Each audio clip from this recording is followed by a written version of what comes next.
After a full day of teaching at the public school, I came home exhausted. I saw a new lock on the pantry. "It's so you don't touch our things," my daughter-in-law said without looking at me. I smiled without saying anything. The next day, the padlock was gone, and in its place, I left a letter. One that made her hands tremble as she read it. Yes, that's right. Just as you're hearing it, a padlock. In my own house. On the pantry I had built myself 25 years ago, when my Arthur was still breathing, and this house smelled like fresh coffee and pastries in the morning. But let me tell you from the beginning, because this story doesn't start with a padlock. It starts long before, when I still believed that being a good mother meant giving everything without expecting anything in return. My name is Eleanor.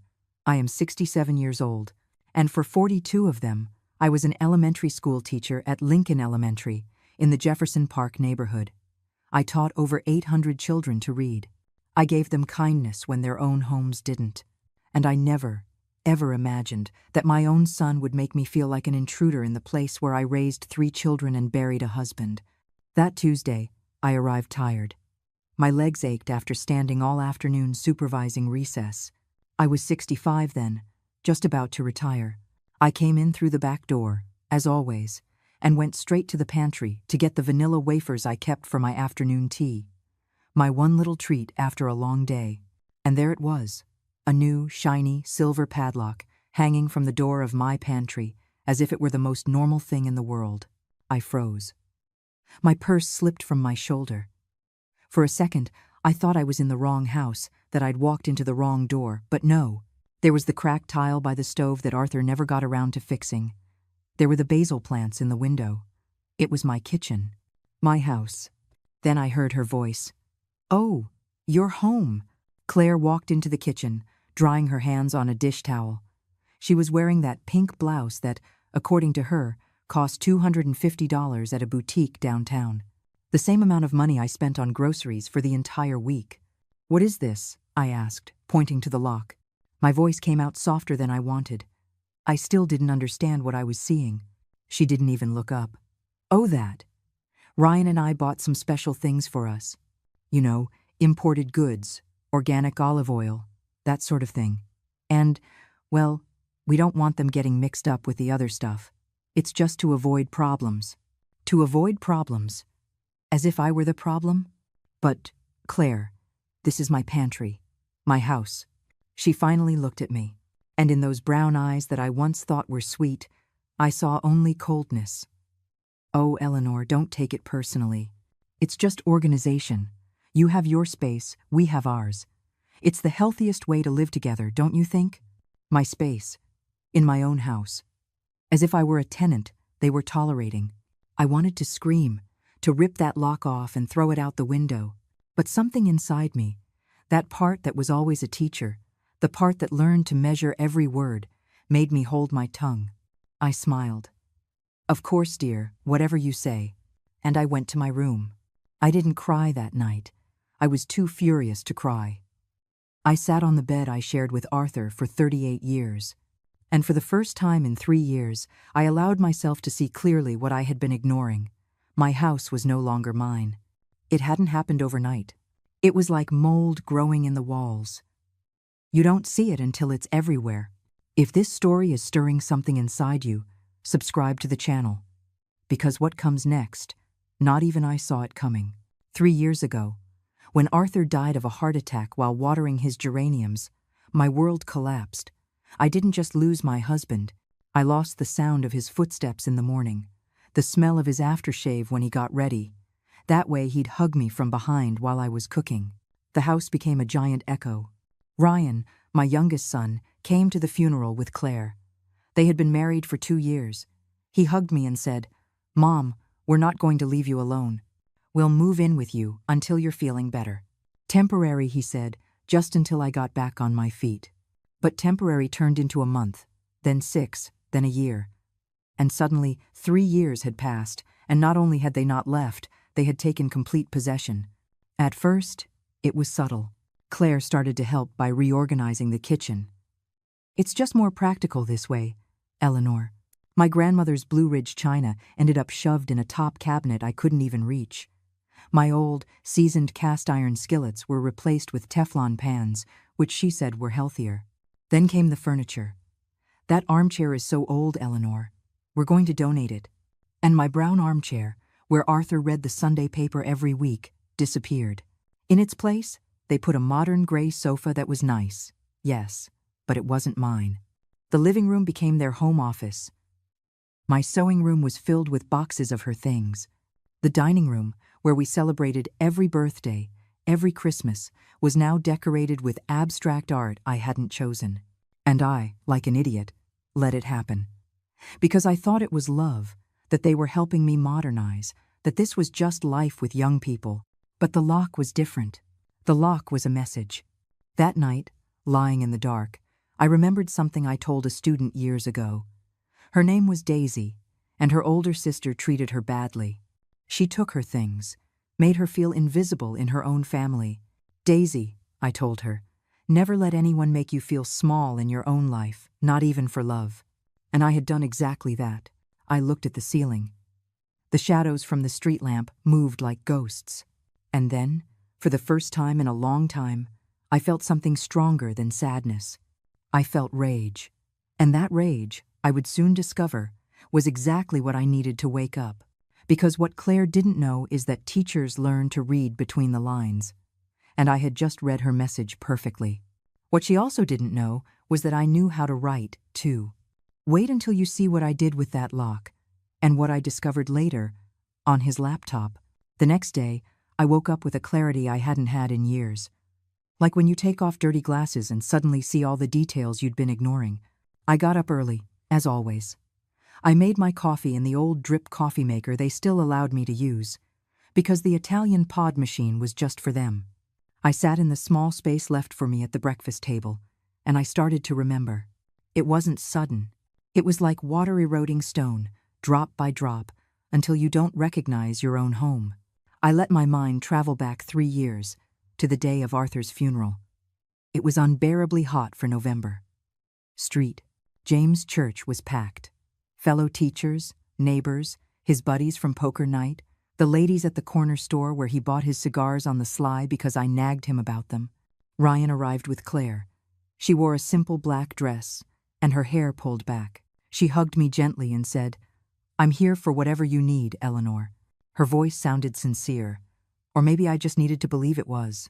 After the burial, when everyone had gone and the house was left in that awful silence only the newly widowed know, Ryan took my hands. "Mom, you can't stay alone. Not now. I'll be fine, son. Your father taught me to be strong." "I know, but we're going to stay with you for a while. Just until you get back on your feet. The house is huge. We have plenty of space." Claire nodded at his side, with that smile that seemed kind to me then. "It's temporary, Eleanor. A few months, tops. Besides, this way we can save for a down payment on our own house, and you won't be alone. It's perfect for everyone." Perfect for everyone. What a well-wrapped lie. The first few days were good. Claire cooked, cleaned, and accompanied me to parent-teacher conferences when I didn't have the energy to go alone. Ryan fixed things around the house that had been broken for years. The water heater, the lock on the garden gate, the leak in the bathroom, I felt accompanied. Less empty. But the third week, Claire started with her suggestions. "Oh, Eleanor, these curtains are so old. What if we buy new ones? I have a really good eye for decorating." They were the terracotta-colored curtains Arthur and I had picked out when we remodeled the living room, matching the tile floors. But I was so emotionally exhausted I just said, "Fine, dear, whatever you think." A week later, my terracotta curtains were in the trash. In their place, there were minimalist white ones that let in too much light and made the room feel cold. Then came the dining room. "These landscape paintings are so dated. Look, I bought these at a gallery. Modern art. It gives the room personality." The landscapes were from our honeymoon trip up the coast to Maine. Every time I saw them, I remembered him in that little inn, laughing because we had gotten lost looking for a plaza. But when I protested timidly, Claire had already packed them. "Don't worry, I put them in a box. Maybe you'll want to see them someday." Someday. As if my own history were optional in my own house. The changes kept coming like waves, each one small, each one well-intentioned. My collection of china. It takes up too much space. Let's put it up top. My plants in the garden. They're too messy. I'm going to reorganize them. The bookcase in the living room with Arthur's novels. These books are ancient. Should we donate them? And I, still stunned by grief, just nodded. Because I thought I was being difficult, old-fashioned, clinging to the past. But the real change came when they started modifying the routines. Sundays used to be sacred in this house. My 2 daughters, Sarah and Emily, would come with my grandchildren. We'd make a big pot roast or chili, whatever we felt like. The house would fill with laughter, with kids running around, with that beautiful chaos of a family gathered. 3 weeks after they moved in, Claire suggested, "What if we do these dinners every other Sunday? Ryan and I really need our Sundays to rest." Then it was, "What if we make it monthly?" And then they just stopped. One Sunday, Sarah showed up unannounced with a cake and flowers. Claire opened the door in her pajamas, looking annoyed. "Oh, Sarah, we didn't know you were coming. We don't have anything prepared. Ryan and I were just about to head out." My daughter looked for me. I was in the kitchen, embarrassed, not knowing what to say. "I thought we still did family dinners," Sarah said, her voice tight. "Well, we all live together now. We just need to coordinate better, don't you think?" Coordinate. As if seeing my own daughter required an appointment. Sarah left the cake on the table, gave me a cold kiss on the cheek, and left. She didn't come back for 2 months. My friends got the same treatment. My best friend, Carol, who I'd had coffee with every Thursday for 20 years, stopped coming. The last time she arrived, Claire was doing yoga in the living room with techno music blasting. "Oh, sorry, Carol. I didn't know you were coming. This is my workout time." Carol, uncomfortable among the yoga mats and the incense Claire had lit, drank her coffee quickly and left. "You should let me know when your friends are coming," Claire told me later, not looking up from her phone, "so I don't have to interrupt my schedule." Her schedule. In my living room. In my house. Little by little, my social life vanished, and with it vanished the witnesses to what was happening.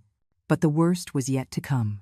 The worst was when I started to notice that Claire wasn't just changing the house, she was changing my son. Ryan had always been affectionate. He used to call me every other day before they moved in. He'd ask how I was, tell me about his job at the hardware store, make bad jokes that made me smile. But now, living under the same roof, he barely spoke to me. He'd get home late from work and go straight to their room. If I tried to ask about his day, he'd answer in monosyllables. "Fine, tired, we'll talk later." But later never came. One night, I heard them arguing in their bedroom. The wall was thin. "Your mom asked if we can take her to the doctor on Tuesday," Ryan said. "Why?" "She's a grown woman. She can go by herself." "Claire, she's my mom." "Exactly. She's your mom, not mine. I have enough to do working and keeping this house in order. I'm not going to be her nurse, too." There was silence. I waited for Ryan to defend me. I waited for him to say something, anything, but he said nothing. And in that silence, I understood something terrible. My son was choosing her over me, not dramatically or cruelly, just with silence, with absence, with letting her speak without contradicting her. I got into bed trembling, not from cold, but from helpless rage. The next day, I went to the doctor alone, and just like that, I was alone at the grocery store, alone at parent-teacher conferences even though I was about to retire, alone in this full house that felt emptier every day. Claire started cooking only for herself and Ryan. She said it was because they were on a special diet. They left their dirty dishes for me to wash. They occupied the living room TV for their shows. They played music I didn't understand. They had visitors they didn't introduce me to. And I just got smaller, a little more invisible each day in my own life. Until the lock, and that lock was the last straw, because I realized something. They weren't sharing my house. They were taking it from me. You can't believe it, but what they didn't know is that I still had an ace up my sleeve, something not even Ryan knew about. My son looked at me like I was a piece of old furniture in the way, and that hurt more than 1,000 locks. Ryan was born on a July dawn, with thunder outside and my hand squeezing Arthur's until it turned purple. It was a difficult birth. 36 hours of labor. But when I first held him on my chest, with his little eyes barely open and that cry that tore my soul. I swore I would protect him from everything. I never imagined that one day I would need to protect myself from him. Or rather, from his silence. Because Ryan didn't hurt me with shouts or insults. He hurt me by disappearing, by becoming a ghost who lived in my house but no longer lived with me. It was Wednesday. I remember because on Wednesdays I got home from school early, at 2 in the afternoon, and I used to find him in the kitchen having lunch. We would talk about everything, about his job at the hardware store, how the customers were, about that boss who, according to him, didn't even know how to use a screwdriver. But that Wednesday, 3 days after the lock incident, I came home and the house was silent. Claire wasn't home. Ryan was. I saw him sitting in the living room, scowling at his phone. "Son," I said from the doorway, "have you eaten? I can make us some eggs and bacon." He barely looked up. "Not hungry, Mom, thanks," and went back to his screen. I stood there, my bag still on my shoulder, feeling like I had just spoken to a wall. "Are you okay?" "Yeah." "Something happen at work?" "No." "Ryan, look at me." He sighed. That long sigh you use when someone is bothering you. He put the phone down on the couch and finally looked at me, but his eyes were empty, as if he saw me but didn't recognize me. "What is it, Mom?" "That's what I'm asking you. We don't talk anymore. You don't tell me anything. You live here, but it's like you're not here." He ran his hand through his hair, that gesture he'd made since he was a kid when he was uncomfortable. "I'm just tired. Work is tough. Don't take it personally." Don't take it personally. The same words Claire used about the lock. "What about Sunday? Sarah told me you invited her and her family for lunch, but you didn't tell me." His face changed. He tensed up. "It was a last-minute thing. I thought you had plans." "What plans would I have? I live here. This is my house." "Mom, don't start." "Start what? Wanting to talk to my own son?" He stood up from the couch. He wasn't looking me in the eye anymore. "Look, Claire and I are trying to build our life. We need space. We can't always be thinking about, you know." "About me? You can't be thinking about me?" "It's not that." "Then what is it?" Silence. That damned silence that had become his answer for everything. "I have to go," he said finally. "Claire is waiting for me." And he left. Just like that, leaving me with words stuck in my throat and my heart in pieces. That night I couldn't sleep. I just stared at the ceiling, remembering the boy Ryan used to be. The one who would climb into my bed when he had nightmares. The one who drew pictures for me in elementary school and proudly taped them to the fridge. The one who would hug me tight and say, "When I grow up, I'm going to build you a huge house, Mom. With a big yard and everything." Where did that boy go? The following days were worse. Ryan started avoiding me completely. He'd leave before I got up. He'd come home late when I was already in my room. And when we did cross paths in the kitchen or the hallway, he'd look down and hurry past, as if I were an inconvenient stranger. But what finally broke me was what I discovered a week later. It was Saturday morning. Claire had left early for the salon. That weekly routine that she claimed was essential and cost $200 every time.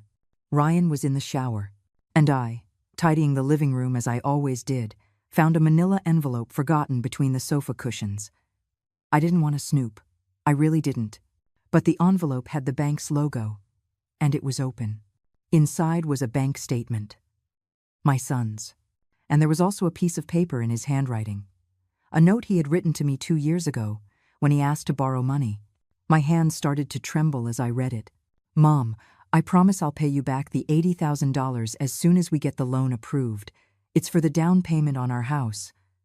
Claire and I already found a perfect place out in Highlands Ranch. We're so excited to start. I swear on Dad's memory, I'll pay you back. Love, Ryan." $80,000. The savings Arthur and I had put together for years for our retirement. The money I was saving for emergencies, so I wouldn't be a burden to anyone in my old age. I lent it to him because he was my son, because I trusted him, because he told me it was for his house. But according to the bank statement in my hands, dated just 1 month prior, there was no house. There was a charge for $70,000 to Premium Auto Group. A car. They had bought a luxury SUV, with my money and the bank loan. And they never told me. I felt the floor move. I sat down on the sofa because my legs wouldn't hold me. I read the statement over and over, looking for some mistake, some explanation other than the obvious one. But there was no mistake. My son had lied to me. He had used me. He had taken my life savings and spent it on a whim to please his wife. I heard the shower turn off, Ryan's footsteps approaching. I quickly put the papers back in the envelope and left it where it was. When he came out, his hair wet and a towel around his neck, he looked at me, surprised. "Oh, you're here?" "Yes. Just tidying up." He nodded, uncomfortable. He went to the sofa, grabbed the envelope without a word, and went to his room. He didn't even pretend to explain. That afternoon, when Claire returned with her hair freshly styled and her nails painted bright red, I saw her differently. I watched her get into that brand new gray SUV parked outside, the one they supposedly bought with their savings. With my savings, and something inside me broke for good. It wasn't just the money. It was the betrayal. It was knowing that my own son saw me as a bank, as someone he could take from without giving back, as someone whose needs didn't matter. That night, while they ate dinner in the kitchen, talking and laughing as if nothing was wrong, I stayed in my room. I didn't cry. I was out of tears. Instead, I felt something cold and clear, a decision forming like ice in my chest. I opened my closet, moved the old shoeboxes, and I took out the blue tin box my mother left me before she died. Inside were things Ryan didn't know about. Things Claire could never imagine. Documents, deeds, and a will that was still in my favor. Because it turns out my son had forgotten something very important. This house had an owner, and that owner was still alive, still sane. And now, she was very, very angry. What came next, neither of us saw coming. But when I did it, it changed everything forever. In the back of my closet, I kept something they didn't know existed. My real power. The blue tin box was barely a foot long. It had faded flowers painted on the lid and a small dent in the corner. A souvenir from when it was dropped during the move to this house, 25 years ago. To anyone else, it was just an old, worthless object. But to me, it was a war chest. I took it out that Saturday night, after discovering the truth about the money. I placed it on my bed carefully, like someone unearthing something sacred. My hands trembled as I opened the rusty lid. The smell of old paper hit me first. Then I saw what was inside. Yellowed envelopes, carefully folded documents, photographs, and a black notebook with frayed corners. My mother's notebook. There, in her slanted, precise handwriting, were all the lessons she gave me before she died. Eleanor, she told me on her last lucid day, her eyes already dimmed by the cancer, but her voice firm. Never, ever, let anyone think you're stupid just because you're kind. Kindness is not weakness, and a woman who knows when to stay silent is more dangerous than 100 screaming men. I smiled, remembering her. My mother had been a teacher too, and she taught me that information is power. I pulled out the first document, the deed to the house. Original, sealed, notarized. In my name, Eleanor Monica Reynolds, widow. Not a single letter mentioned Ryan or Claire or anyone else. This house was mine, completely. No debt, no mortgage, no conditions. I had inherited it from my parents when they passed, and Arthur and I had remodeled it with our own savings. Every brick, every window, every tile in the bathroom had been paid for with the sweat of 2 teachers who worked for 40 years without stopping. Ryan knew that, or at least he used to. But maybe Claire had made him forget, or maybe he had chosen to forget because it was convenient to think this house would be his someday. I pulled out the second document, my will. I had made it 5 years ago, when Arthur and I decided to get our affairs in order. Back then, it left the house divided equally among my 3 children, Ryan, Sarah, and Emily. But that will could be changed, and a dark part of me, one that had been dormant for too long, began to consider that possibility very seriously. I kept looking. Copies of the utility bills, water, gas, property taxes, all in my name.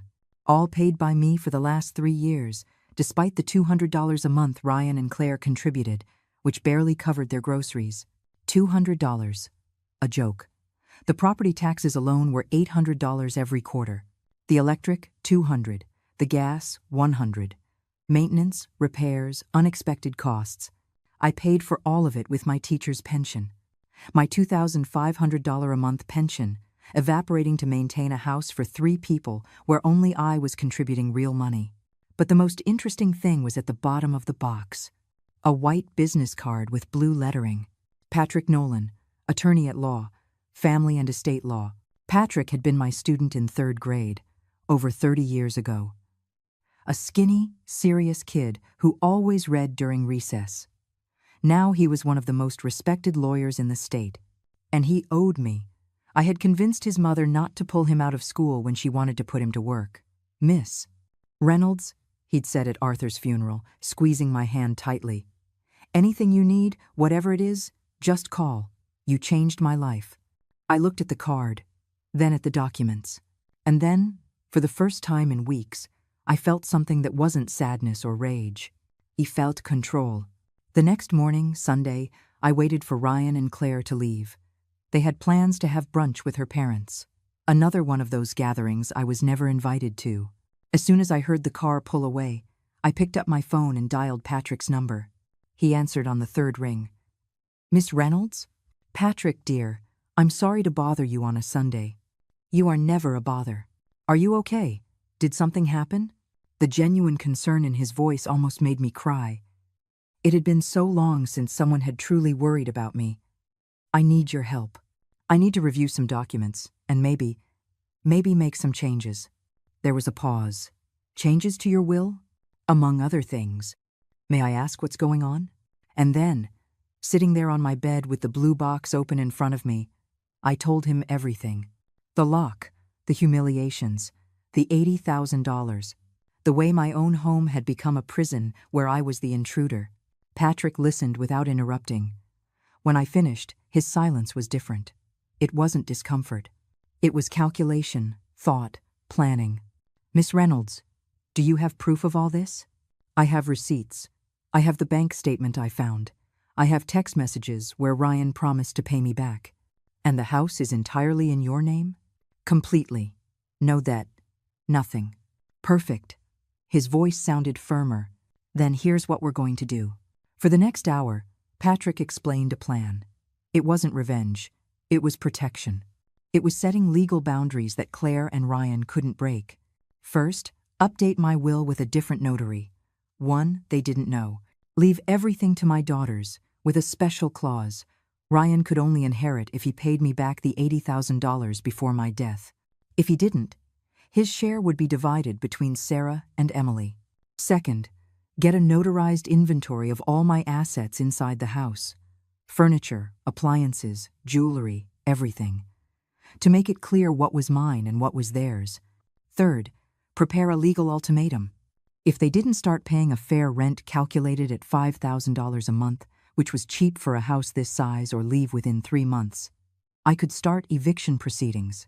"But Patrick," I said, my voice breaking, "he's my son." "I know, Miss Reynolds. And that's why I'm giving him options that don't involve kicking him out on the street tomorrow. But you have to protect yourself. What they are doing to you, it's not love. It's abuse." That word hit me like cold water. Abuse. Was that what it was? Could you call it abuse when it came from your own child? "Think about it," Patrick continued. "But don't take too long. The longer you wait, the harder it will be to get your house and your peace back." We hung up. I sat on the bed, surrounded by papers, feeling like I had just crossed an invisible line. But the line had already been crossed. Just not by me. I put everything back in the blue box. I hid it in the back of the closet, behind the winter boxes that no one ever touched. When Ryan and Claire came home that afternoon, they found me in the kitchen, making chicken soup, as always. Like the harmless old woman they thought I was. "Smells good," Ryan said, surprised to see me cooking. "I thought we were on a diet," Claire added with a sharp tone. I smiled. That smile I had perfected over 40 years of dealing with difficult parents. "It's just for me. You two do your own thing." Claire blinked, confused by my neutral tone. Ryan looked at me with something that almost resembled guilt, but neither said anything, and I just kept stirring my soup, calm, while in my mind, the pieces of a chessboard they didn't even know existed were already moving, because I had learned something important. The person who shouts the loudest doesn't always win. Sometimes, the winner is the one who knows how to wait in silence, with a teacher's patience and a surgeon's precision. And I had waited long enough. But before I could make my next move, something happened that almost ruined everything. Something that made me question if I really knew the people I was living with. That day, in front of the whole family, they treated me like I was nothing. But I just let them talk. Because every word was just more rope to hang themselves with. Ryan's birthday, 35 years old. Before, those dates were sacred in our family. Arthur would wake up early to hang colorful streamers.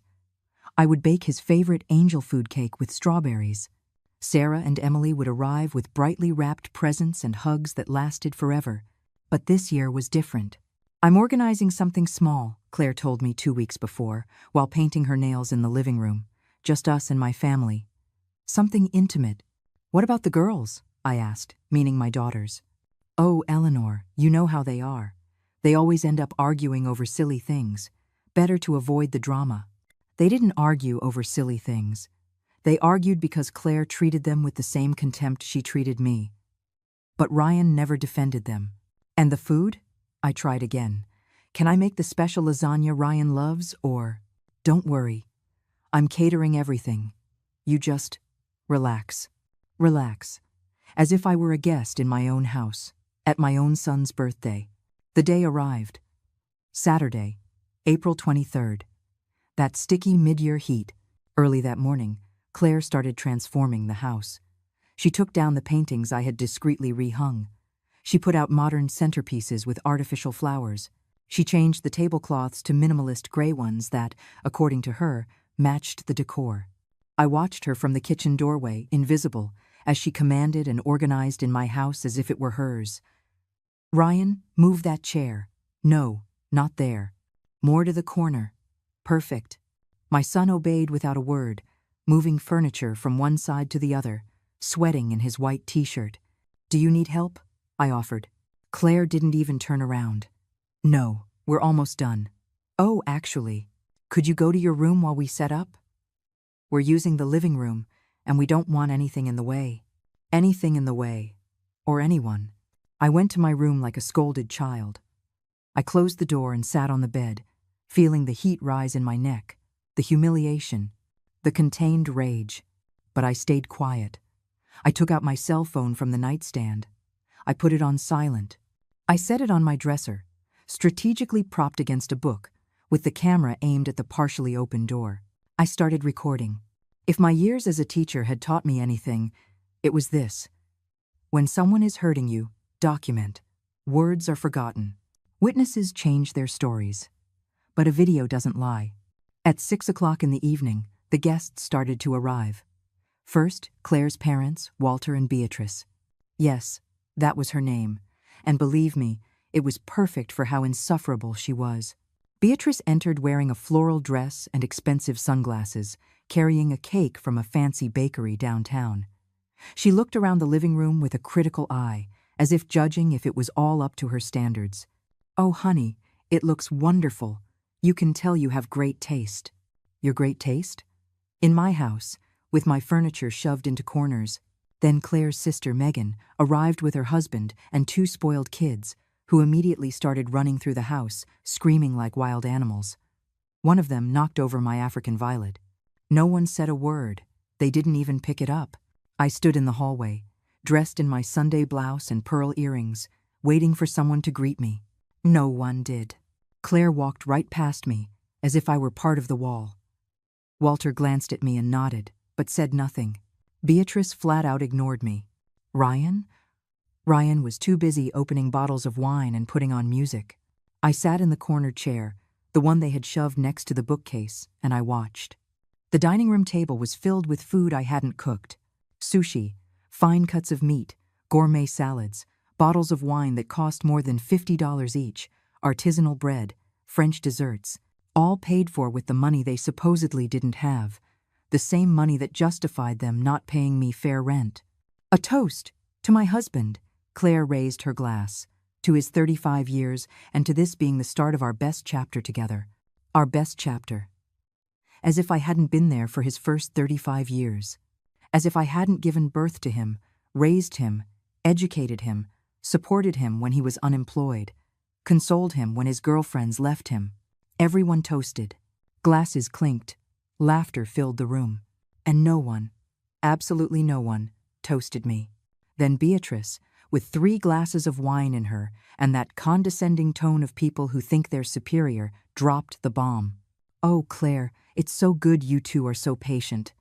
Not everyone can stand living with their mother-in-law, right?" She laughed that fake laugh that made my skin crawl. "They must be so grateful to you. Not all modern kids sacrifice like this, taking care of their parents instead of dumping them somewhere. Sacrifice. Taking care of. As if I were the burden." Claire smiled, lowering her gaze with false modesty. "Oh, my mother-in-law, she does what she can. It's hard at her age, right? But we manage, with patience." Mother-in-law. That word, which had sounded affectionate in the first few months, was now just poison wrapped in honey. "It's just," Megan chimed in, pouring more wine. "I told my husband, when his mom gets old, no way is she moving in with us. Straight to a nursing home. It's healthier for everyone." Laughter erupted. Ryan smiled uncomfortably, but said nothing. "Nothing." Walter added his 2 cents. "Well, I think it's fine to help, up to a point. But there comes a time when the old folks have to understand their cycle is over. Let the young people live." The old folks. They talked about me as if I weren't there, like I was an object to be dealt with eventually. Beatrice looked directly at me for the first time all night. "Right, Eleanor? You understand they need their space. They're young. They have dreams. They can't be burdened with." "Well, you understand." I stayed quiet. I smiled. That smile I had perfected over weeks of enduring insults disguised as advice. And I let them keep talking, because my cell phone was still recording. Every word, every cruel laugh, every dismissive comment. Claire brought out the cake. They sang "Happy Birthday." Ryan blew out the candles. He made a wish. They asked him what he wished for. And he, looking at Claire with loving eyes, said, "I wish that we'll have our own house soon, so we can start our real life. Our real life." As if these 3 years had been a lie. As if I were a temporary obstacle. I stood up from my chair. My legs were shaking, but I kept my back straight. 40 years of standing in front of 30 kids every day had taught me how to have presence. "I'm going to my room. Enjoy your party." No one stopped me. No one said, "Don't go." No one asked if I was okay. Claire just muttered, "Rest well." I closed my bedroom door. I stopped the recording. 3 hours and 40 minutes of documented humiliation. I sat on the bed with the phone in my hands. I hit play. I listened to it all again. And this time, I didn't feel sadness. I felt clarity, because they had just given me exactly what I needed. Irrefutable evidence that I wasn't imagining things, that it wasn't my fault, that this was abuse, disguised as living together. I saved the video to the cloud. I made 3 backup copies. I sent one to Patrick Nolan's email with the subject, "Urgent." Additional evidence. Then I lay down. And for the first time in months, I slept soundly. Because I wasn't alone in this war anymore. I had allies. I had proof. And above all, I had a plan. What they didn't know was that they had just dug their own graves. And I was about to hand them the shovel. The next day, I did something that Claire will never forget. Something as simple as a letter, but as devastating as an earthquake. When Claire read that letter, I saw the color drain from her face. Because the right words, said at the right time, are worth more than 1,000 screams. Sunday morning was quiet. Too quiet. That uncomfortable stillness after a storm, when the air still smells like electricity and destruction. Ryan and Claire didn't come out of their room until 11. I had already been awake for 2 hours. I'd had my coffee. I'd watered the few plants I had left. And I had done something I'd been planning all night. On the dining room table, among the remains of the party that no one had cleaned up, I saw the padlock. They had just left it there, next to the empty bottles and dirty plates. As if it were trash. as if it hadn't been the symbol of my humiliation just days before. I picked it up. It was light, cheap, the kind of lock you buy at any hardware store for $5. Nothing special, but to me, it represented a line that had been crossed. I went to the kitchen drawer, where I kept my tools. I took out a pair of old pliers that Arthur used to use for home repairs. The lock gave way easily, too easily. With a little force and the right angle, the shackle popped open without a problem. I smiled. That symbolic lock, so powerful in Claire's mind, was useless. It was pure theater, an illusion of control. Just like everything else she had built in this house, I left the broken padlock on the kitchen counter, where she would see it. But that wasn't enough. I needed to send a clearer message, a more permanent one. I went to my room. I took out a pen and paper, not the computer, not a text message, a handwritten letter. Because there's something about handwriting that makes words heavier, makes them dig deeper. I sat at my desk, the same one where I had graded papers for decades, and I wrote, not with rage, with surgical precision. Claire, I've decided to say nothing about the lock, because I understand you come from a family where distrust is normal. I don't blame you for that. Everyone carries their own baggage and ways of seeing the world, but I want you to know something very important. Something you may have forgotten, or perhaps were never told clearly. This house has an owner, and that owner is me. The documents are in my name. Original, notarized deeds, impossible to change without my physical presence, my valid ID, and my thumbprint. My lawyer, Mr. Patrick Nolan, has certified copies of everything. And believe me when I say, he is very good at what he does. I know about the power of attorney you wanted me to sign 6 months ago. That paper you accidentally left on the table with the important parts highlighted in yellow. I'm not stupid, Claire. I'm a teacher. I taught over 800 children to read. I can read between the lines better than you can imagine.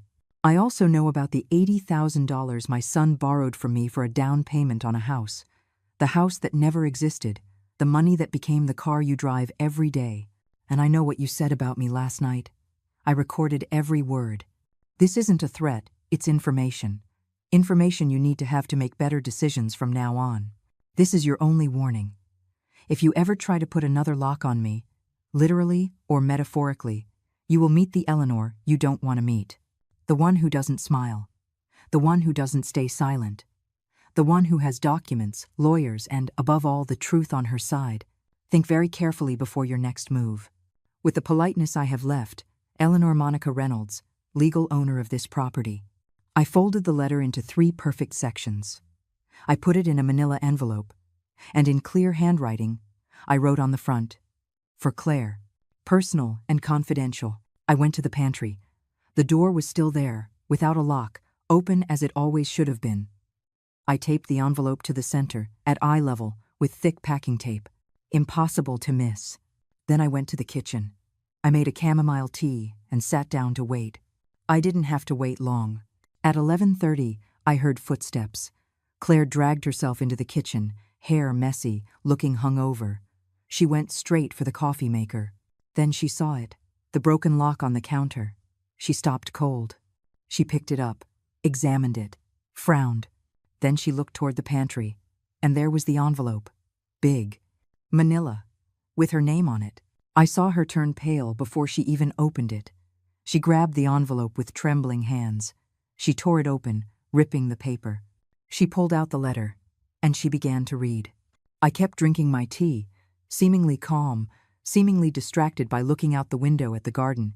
But I was watching her reflection in the glass. I saw her eyes widen with every line. I saw her mouth form a small O of shock. I saw her hands begin to tremble by the time she was halfway through. When she finished reading, she folded the letter slowly. She looked at me. I didn't look away from the garden. Eleanor. Her voice was small, scared. I didn't answer. Eleanor. This is a misunderstanding. I turned my head slowly. I looked her in the eyes, and I didn't smile.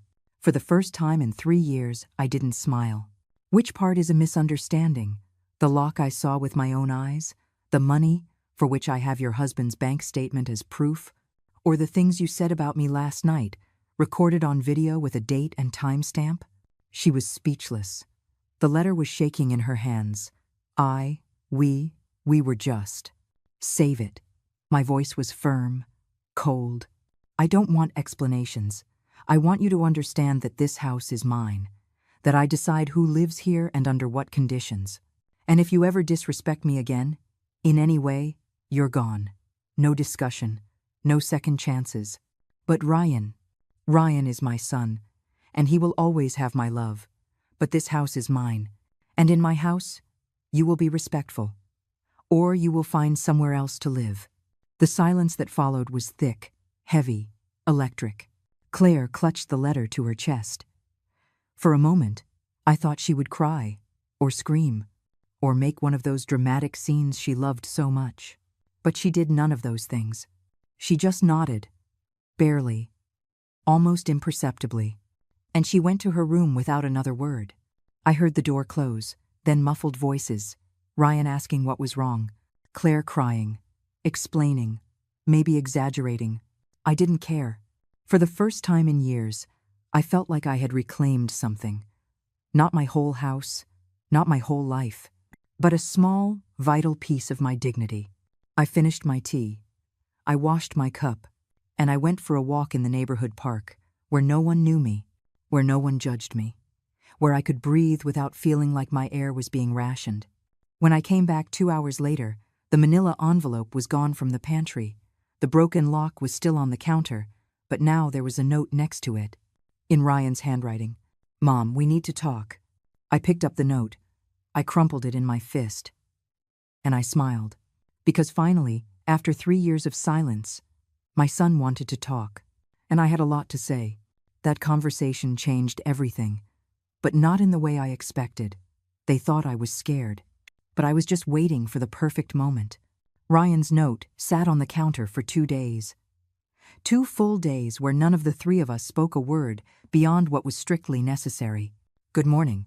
Good night. Do you need the bathroom?" Nothing more.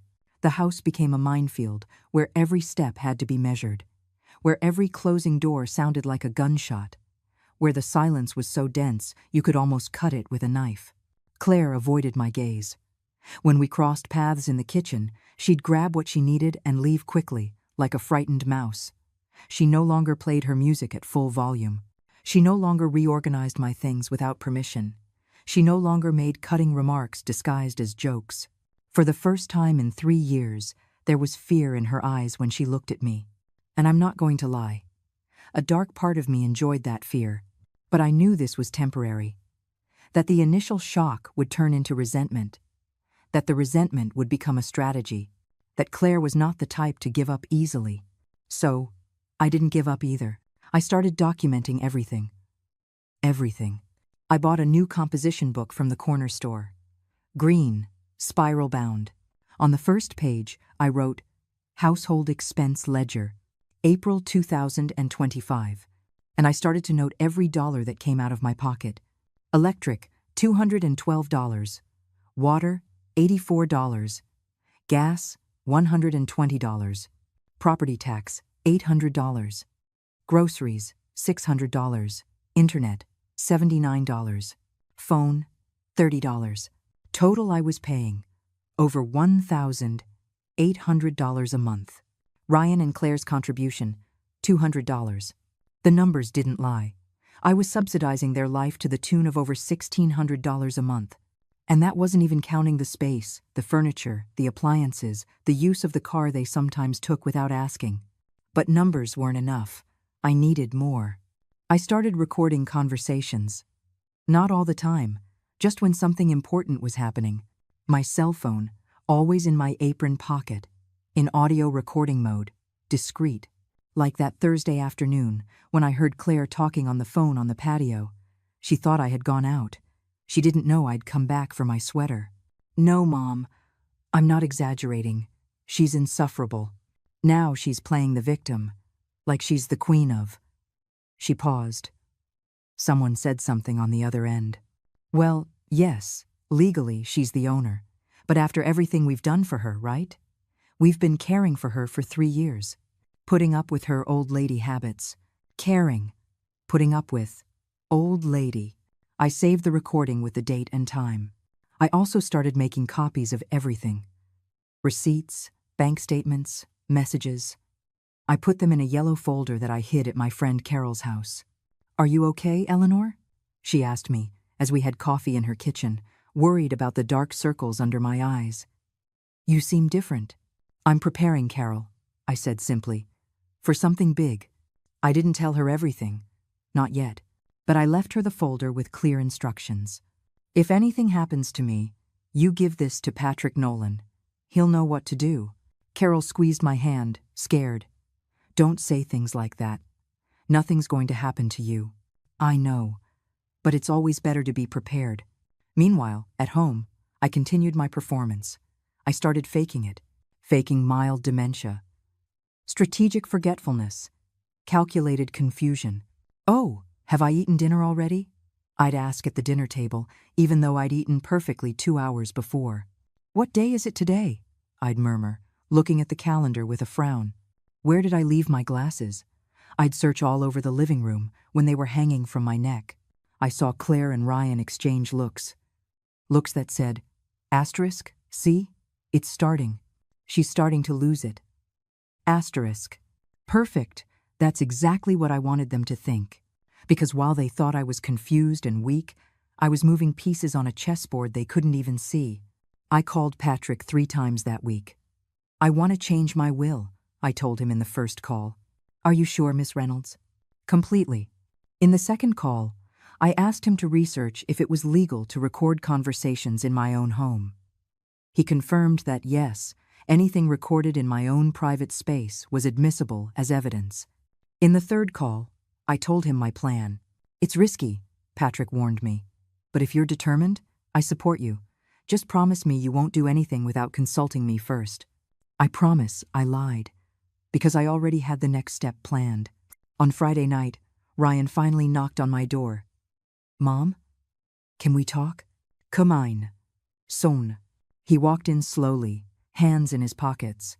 He sat on the edge of my bed, in the same spot he used to sit as a boy when he had nightmares.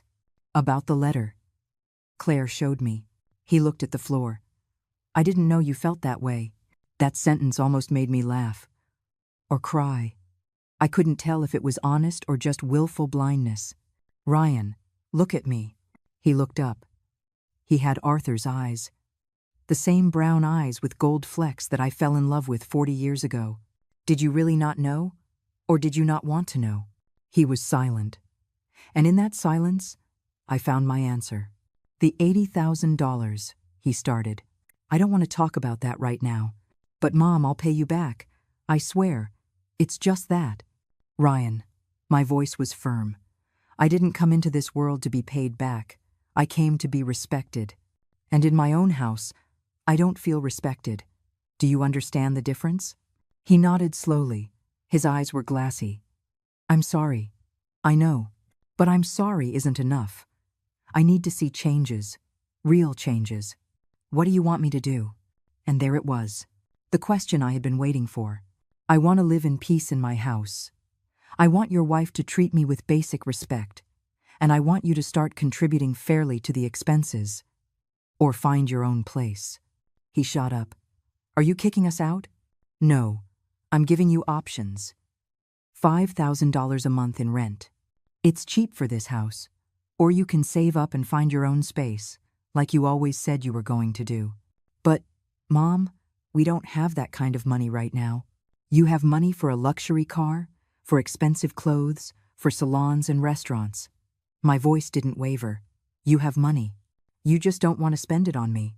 He stood in the middle of the room, torn between 2 loyalties, and once again, he chose silence. "Think about it," I said softly. "You have 1 month." He left my room without another word. I didn't sleep that night.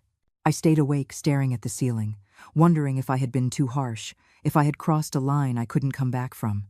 But when dawn broke and I saw the sun coming through my window, lighting up the photo of Arthur on my nightstand, I knew I had done the right thing. Because love without respect isn't love. It's habit. And I had been a habit for far too long. It was time to make a decision. What happened next surprised even me, because it turned out I wasn't the only one with secrets in this house. When I opened that chest in front of them, their eyes filled with greed. They didn't know it was a trap. The 1-month deadline I gave Ryan passed like sand through my fingers. 30 days where the tension in the house was so thick you could almost chew it. Claire continued to avoid me, but I noticed something different in her gaze when she thought I wasn't looking. She was calculating, planning, waiting. So was I. It was a Sunday afternoon, one of those hot May afternoons where the air doesn't move and everything seems to stand still. I was in my room, reorganizing my summer closet. I took out old boxes, dresses I no longer wore, shoes saved from Arthur's time. And then, I accidentally left my bedroom door ajar. Just as Claire was walking down the hall, I heard her footsteps stop. Then, that held breath of someone who is seeing something they shouldn't be, but can't look away. In my hands, I held the velvet-lined chest. It was beautiful, I'll admit.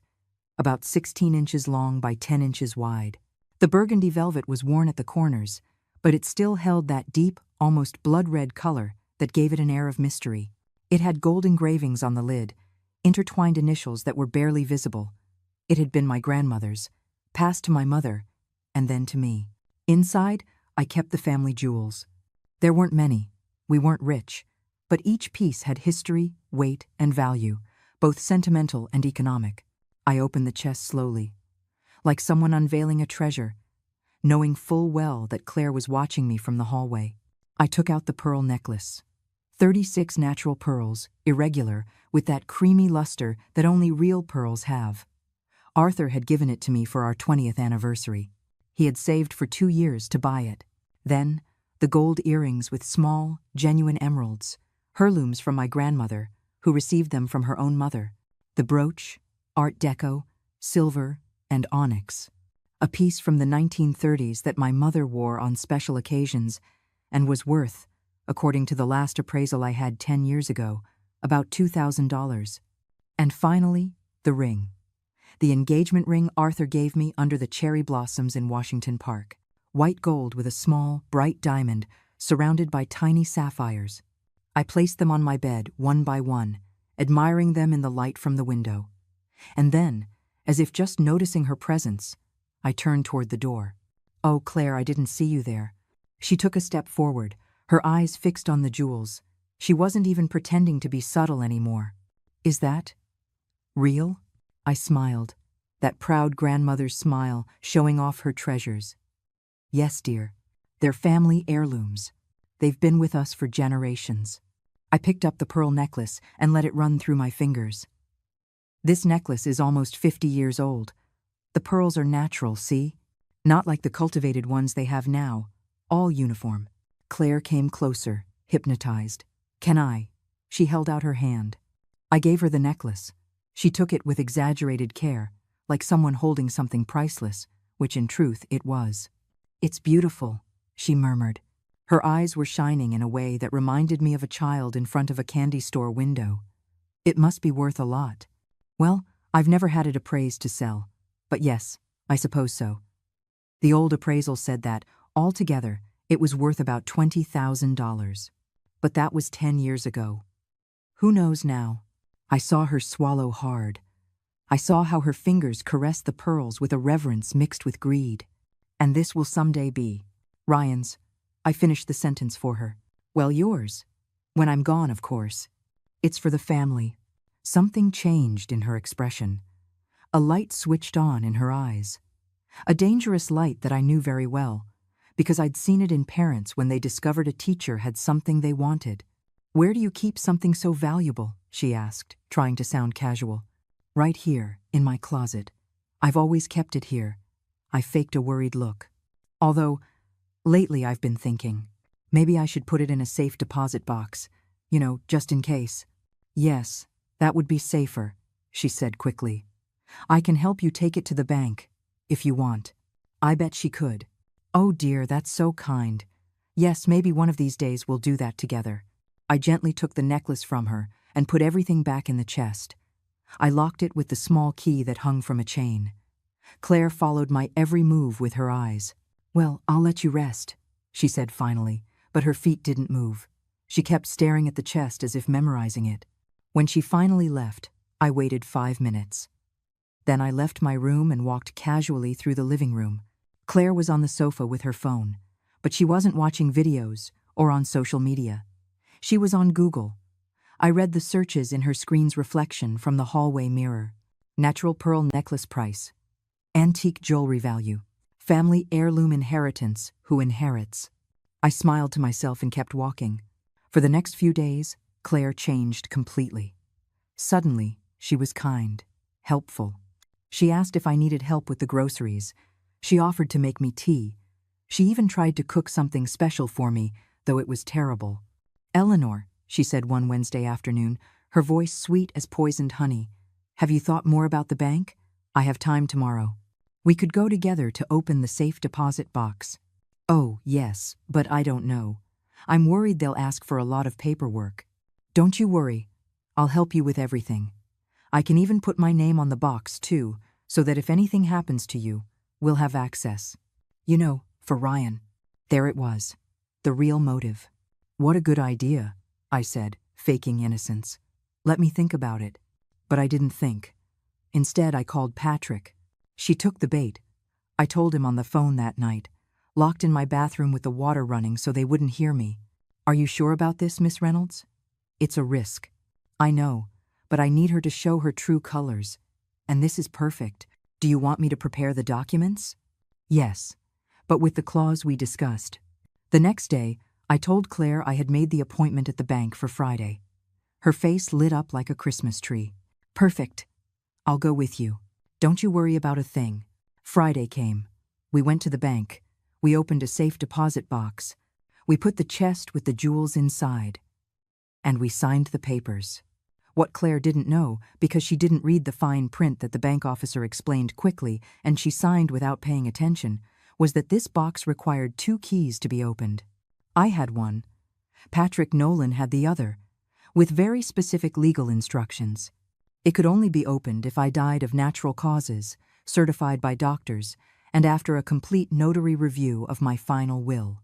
If anything happened to me suspiciously, the box was automatically frozen and its contents would become part of a legal investigation. Claire had access to the box. Technically, her name was on the papers, but she couldn't open it without me. And if I died, she couldn't open it either, without going through a legal process that would expose any irregularity. It was the perfect trap. We left the bank. Claire was happy, thinking she had won something, that she had secured her future. She didn't know she had just signed her own sentence, because I wasn't just protecting myself from her. I was protecting myself from any accident that might conveniently happen to me. And above all, I was creating evidence of her true character, evidence I would need very soon. What happened next was so fast, not even I was prepared for it. Because Claire made a mistake that changed everything. It was a Saturday morning when it all exploded, and I made sure there were witnesses. The calm after the bank visit lasted exactly 12 days. 12 days where Claire acted like the perfect daughter-in-law. She'd ask about my health. She'd offer to take me to the doctor. She even gave me a wool shawl so you don't get cold at night. I accepted it all with smiles and thank yous. But inside, I was preparing. Because I knew this was the eye of the hurricane, that deceptive stillness before all hell breaks loose. And I was right. On Thursday night, while I was pretending to be asleep, I heard voices from Ryan and Claire's room. They were arguing, quietly, but loud enough for me to catch stray words. "Can't go on like this. House should be ours. She's old. How much longer?" The notary said we can. My heart sped up. I got up silently, barefoot, and put my cell phone on audio recording mode against the wall we shared. The app Patrick had recommended amplified the sound. What I heard froze my blood. "My cousin works at a nursing home," Claire was saying. "He says with a doctor's certificate saying she can't take care of herself anymore, we can commit her, and the house would be free." "I don't know, Claire. She's my mom." "So what?" "She's been in the way for years. Look at us, Ryan. We can't have kids because we live with your mother. We can't have our own life. This house should have been ours when your dad died. But legally, there are ways. My uncle is a lawyer. He says with a power of attorney and a diagnosis of senile dementia, we can take control of her assets. And you've seen how she is lately. She forgets things. She confuses the days. Even the doctor could certify that she's not well. I felt nauseous. Not because of what they were planning, but because of how well my performance had worked. Too well. I don't know if I can do that. Ryan's voice was weak, hesitant, but not scandalized. Not outraged. Like a son defending his mother should be. Oh, Ryan, don't be a coward. It's for our own good, for our future. Besides, she'll be taken care of in the home. It's better for everyone. The silence that followed was worse than any word, because it meant Ryan was considering it. My own son was considering locking me away to get my house. I saved the recording. I uploaded it to the cloud, to 3 different email addresses, and then I knew it was time. I couldn't wait any longer. Friday morning, I called my 2 daughters. Sarah, Emily. I need you to come to the house tomorrow, at 10 in the morning. It's urgent. Are you okay, Mom? Sarah asked, alarmed. I'm fine, but I need you here, and bring your husbands. It's important. Then, I called Patrick. It's time.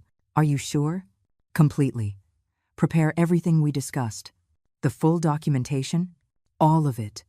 And I need you here tomorrow at 10, with the notary, if possible. Understood, Ms. Reynolds. Finally, I called my friend Carol. I need you here tomorrow, as a witness, and bring your phone, fully charged. What are you going to do, Eleanor? I'm going to get my life back. Saturday dawned clear. One of those days where the sky is so blue it hurts to look at. I got up early. I put on my best blouse, the blue one with white flowers that Arthur gave me for our last anniversary. I put on my pearl earrings. I did my hair carefully. If this was going to be a battle, I would enter it like a queen. At 9:30, they started to arrive. First, Sarah, with her husband, Robert. My eldest daughter, with that worried look she's had since she was a little girl. Mom, what's going on? Wait until everyone is here, honey. Then, Emily with her husband, Javier, and my 2 grandchildren. The kids ran to hug me. Grandma! We haven't seen you in so long. I know, my loves. I know.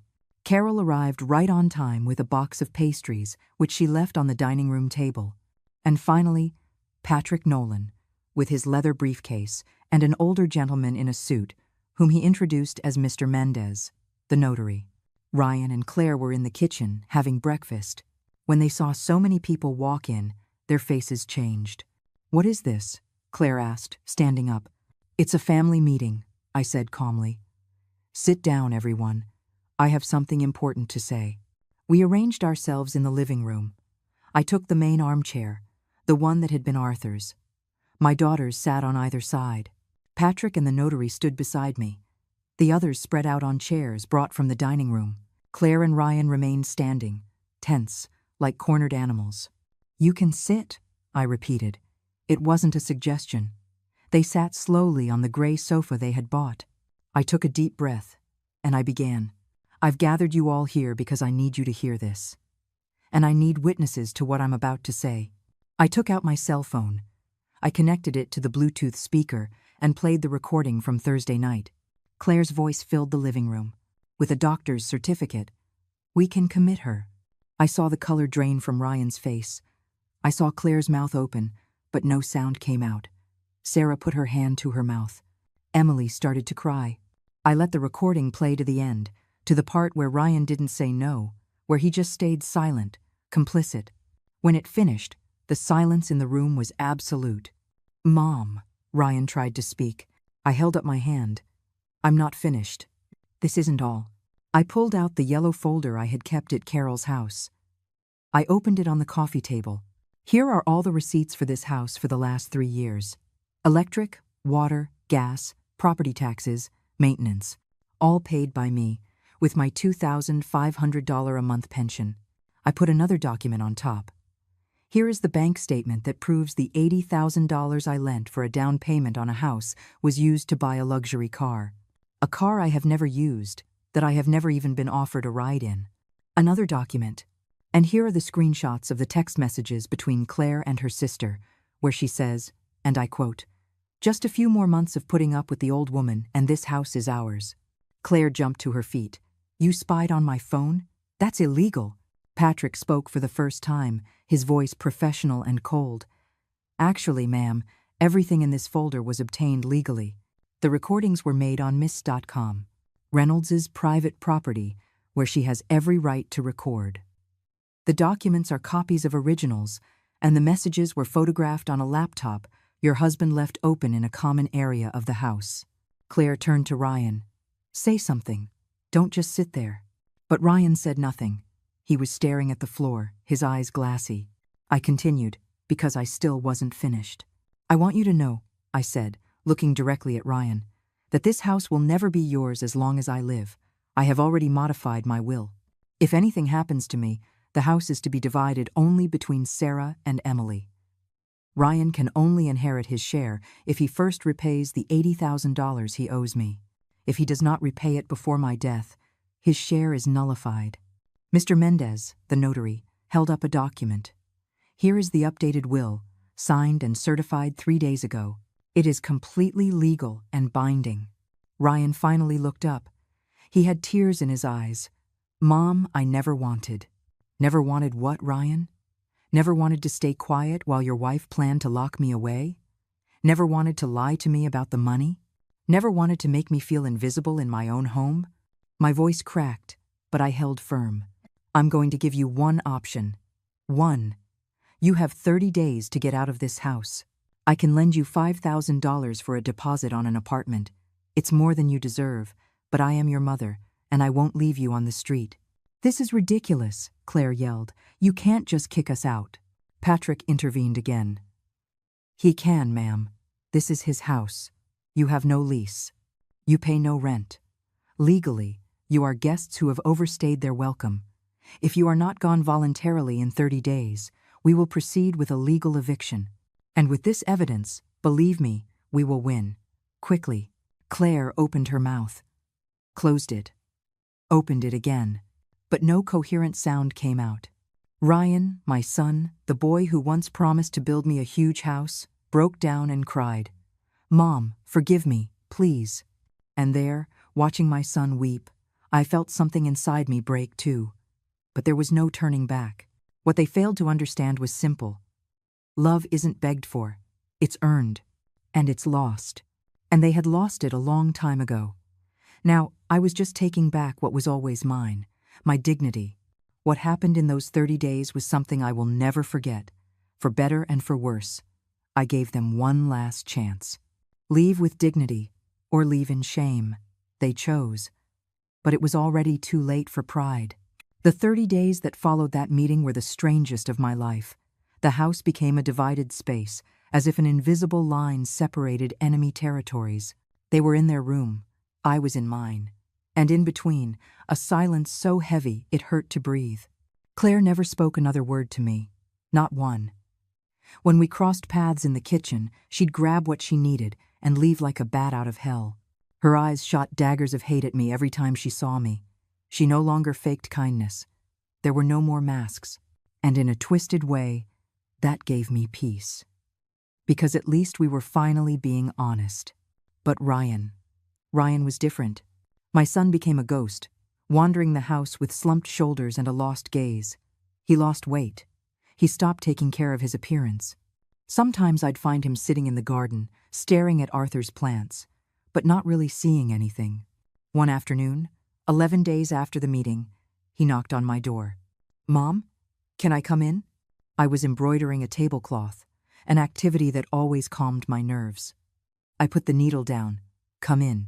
He walked in slowly, as if he were afraid of breaking something. He just stood in the middle of the room, hands in his pockets. I want you to know, we found an apartment. In the Capitol Hill neighborhood, it has 2 bedrooms. It's nice. I'm glad. He nodded. But he didn't leave. There was something else he wanted to say, and he didn't know how.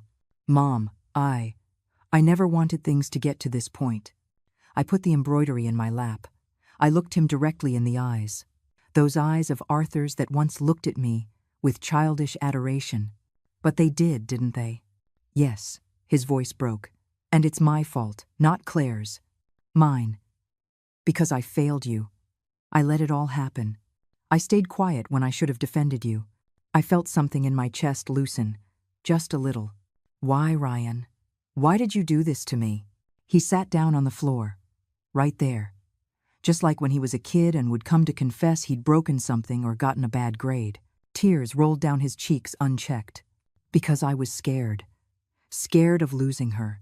Claire has always been intense, demanding, and I thought if I didn't do what she wanted, she'd leave me, like the others. He wiped his face on his sleeve. I know it sounds pathetic. I know it's no excuse. But it's the truth. And me? You weren't afraid of losing me? I thought you'd always be there, that mothers always forgive, that I could do anything, and you'd still love me. The brutal honesty of that confession hit me like a stone. Because he was right, I had allowed it. I had allowed him to believe my love was unconditional to the point of self-destruction, that he could hurt me without consequence. A mother's love is big, Ryan, but it's not infinite. It has limits. And you crossed all of mine, he sobbed. A deep, racking sob. Like a child who finally understands that actions have real consequences. Will you ever be able to forgive me? That question hung in the air between us. The truth was, I didn't know the answer. Not yet. I don't know, son, but I know this. Forgiveness doesn't erase what happened. And even if I do forgive you one day, things will never go back to the way they were, because I've changed. And you'll have to change, too, if you want to get back any part of what you lost. He just sat there, on my bedroom floor, crying like I hadn't seen him cry since he was 8 years old and fell off his bike. And I let him cry. Because those tears were necessary. They were part of his education. The next few days were filled with boxes and moving tape. Ryan and Claire packed their things with mechanical movements. I stayed in my room most of the time, letting the process happen without my presence. Sarah and Emily came to help me put the house back in order afterward. We got rid of the gray furniture. We brought my old, story-filled furniture out of storage. We put the terracotta curtains back up. We rehung the paintings from Maine. Are you okay, Mom? Emily asked me, as we hung the family photos Claire had taken down. I'm sad, I admitted. But I'm also at peace. For the first time in years, I am at peace. On the 29th day, one day before the deadline, a moving truck arrived. Ryan and 2 movers cleared everything out. Clothes, furniture, boxes, that gray sofa I hated so much. Claire supervised it all with a face of controlled fury. She didn't say goodbye. She didn't even look at me. She got into the SUV, the one bought with my money, and left without a backward glance. Ryan was the last one out. He was carrying a box of photographs. He stopped at the door. Thanks for the $5,000. I'll pay you back, along with the other $80,000. I don't know when, but I will. Don't do it for me, Ryan. Do it for yourself. So you can learn that debts are paid, that promises are kept. He nodded, and then, in a small voice, he asked, Can I come visit you? Someday, when things are calmer. I thought about it. I really did. Call me in 6 months. If by then you've started to keep your word, if you've shown that you're changing, we can try to rebuild something. But it will be different. With boundaries, with respect. I understand. He moved as if to hug me. I tensed up. I wasn't ready, he noticed. He stopped. And instead, he just gave me a kiss on the forehead. I love you, Mom. And I'm sorry. I'm really sorry. And he left. I closed the door behind him. I leaned against the wood. And finally, after months of holding it in, of being strong, of being strategic, I let myself cry. I didn't cry for Ryan, or for Claire, or even for the lost money. I cried for the broken illusion of what could have been and never was. For the son I raised to be a good man, who somehow got lost along the way. For the years I would never get back. But I also cried with relief, because my house was finally mine again. The following months were for healing. I started inviting my friends over again on Thursdays. Carol, Linda, Susan.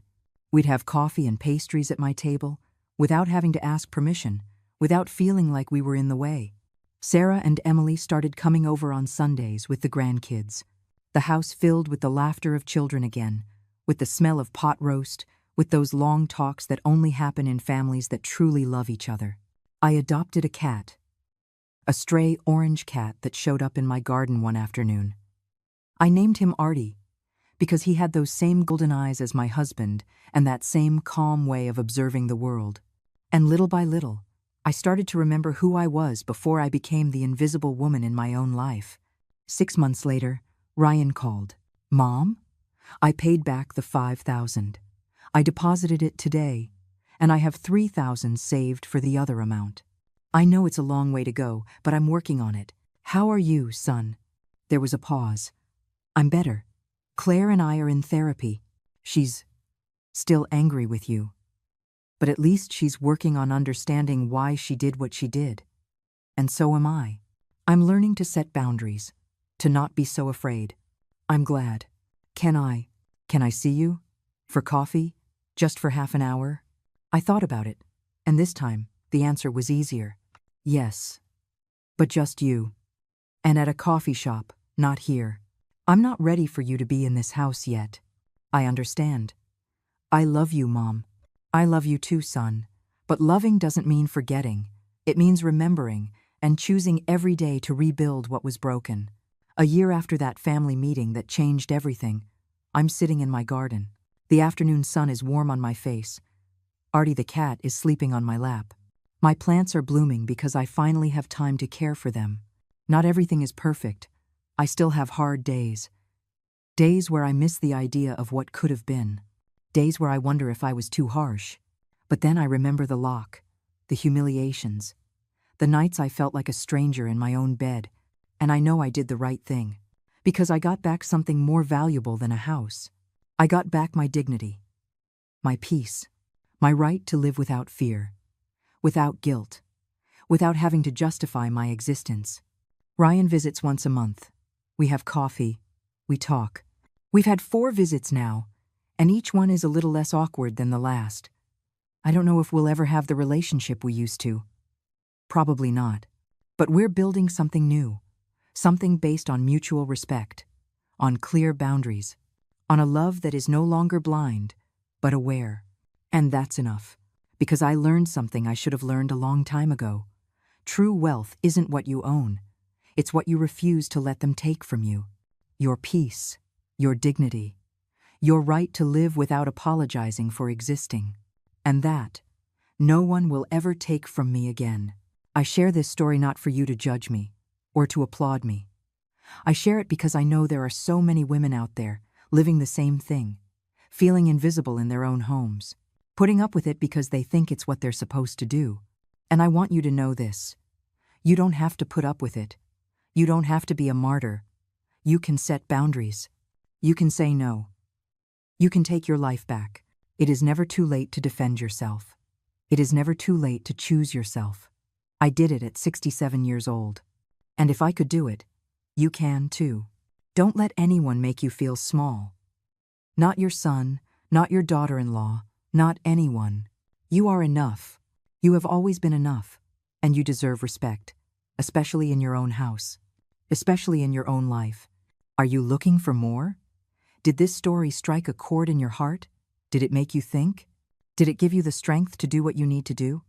Leave me a comment. Tell me where you're listening from. Tell me if you're fighting your own battle. You are not alone. None of us are.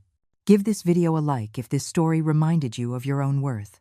Subscribe to keep hearing stories of women who decided to stop being invisible. Because our voices matter. Our stories matter. And as long as there is someone willing to tell them, there is hope for all the rest. With love and respect, Eleanor. The end.